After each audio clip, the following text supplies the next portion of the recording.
Hello everybody, welcome back to Screenstars. I'm here today to bring you my review for the 2025 horror remake, Silent Night, Deadly Night. The film is co-written and directed by Mike P. Nelson, and it stars Rowan Campbell, Ruby Modine and Mark Aitken. Right, the film focuses on Billy Chapman. He's a young man who experienced trauma as a child. He saw his parents murdered by a Santa Claus, so he's got this real trauma linked to Christmas. And as an adult, he essentially drifts from town to town, and at Christmas time dresses as Santa and punishes those he deems naughty by killing them in increasingly creative ways. He turns up in this sleepy town at Christmas time, gets himself a job at the local gift shop, quite interested in the young lady Pamela that works in that shop. But his Christmas urges take over, and he starts going around and punishing those in the town who he feels are naughty. Right. What are my thoughts on Silent Night, Deadly Night, the 2025 remake? Well, if you know my content, you know that recently I watched and reviewed the original Silent Night, Deadly Night from 1984, and the remake, or the loose remake, I suppose you could say, from 2012. Both of them I quite enjoyed. I'd not seen either of them before, consequently, I was quite looking forward to checking out this remake. I'd heard some pretty positive things about it. And I have to say, after watching this, I thought this was a perfectly entertaining horror remake. In actual fact, I think it's one of the better horror remakes I've seen in recent memory. I think this does really, really well with what it's doing.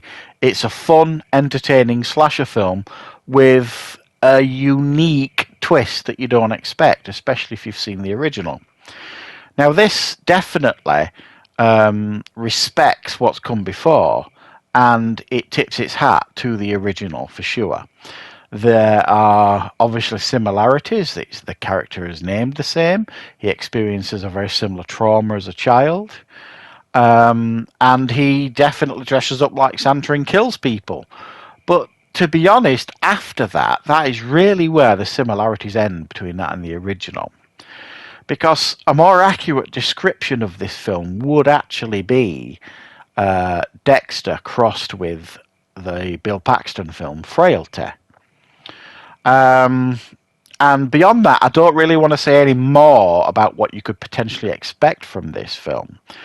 But surprisingly, it worked. The difference here, the big difference that they go with here, I think really works for the film. It makes it more accessible for an audience member. It makes it more enjoyable. And it allows you to kind of, feel involved. There's something about, serial killers and vigilanteism, I suppose, that, we all kind of enjoy. And the proof is there with things like Dexter, and Frailty to some degree, where I feel this film definitely draws its inspiration from both of those things.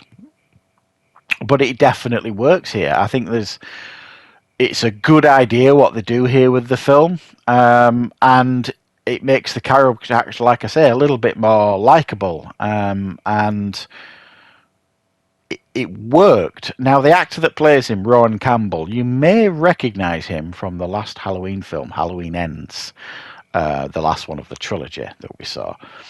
In itself, a controversial film, that. But he is, he's stepping into another popular horror franchise here, and I think he does really well here. He does make the character likable and relatable. And, I enjoyed his performance. And he had great chemistry with Ruby Modine's character, Pamela, the young lady he meets at the gift shop. They kind of form this bond, form this relationship. He puts a lot of his trust in her. He confides in her. And they end up really becoming a team, for the most part. And when the curtain is lifted and the reveal takes place about what's actually going on here, I think it may well divide some people.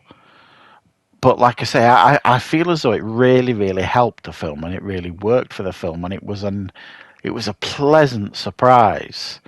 Um, the ending, I don't know, kind of predictable. It's kind of what you expect, I suppose.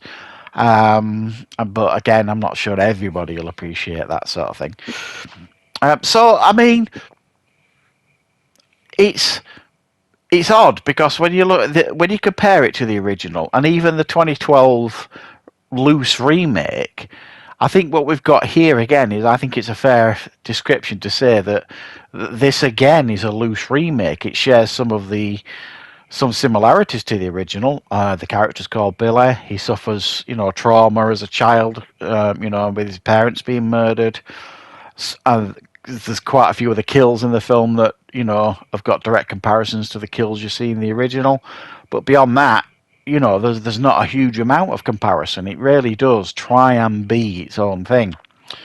And sometimes I think that's difficult for a remake because it's like, what do you do to kind of please the audience members? Because you could do like almost like a shot for shot remake, and then people say, well, you've just copied the original. And then if you differ too far from the original, people criticize you then and say, well, it's nothing like the original.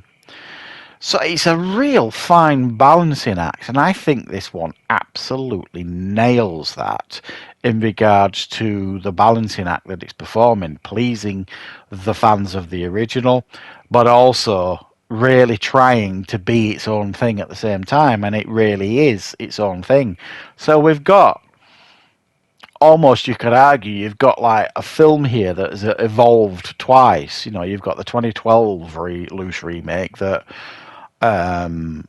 was something different to the original in a lot of ways, and you've got this again, which is something different to both of them, and again it works. So I was really pleasantly surprised by this. I mean, I think horror fans will probably enjoy this. I think hardcore fans of the original may not, but I thought it was, a brave attempt to do something different, and I think it actually worked, which is always a nice surprise. If you've never seen the original, don't worry, you don't need to have seen the original to enjoy this. It's absolutely perfectly enjoyable on its own. But it's fun, it's not gratuitous and over the top, but it's violence and it's gore. It's not like Terrifier 3 type gore or anything like that. It gives you just enough blood and gore to kind of justify its existence as a horror film, but it doesn't go silly with it or anything like that. So yeah, I had a good time with this. I'm not going to lie. I thought this was a solid, fun remake of a holiday classic horror film. Let me know your thoughts if you've seen this. Let me know your thoughts if you've seen any of the films in this franchise, and I shall be back with plenty more content on the channel very, very soon.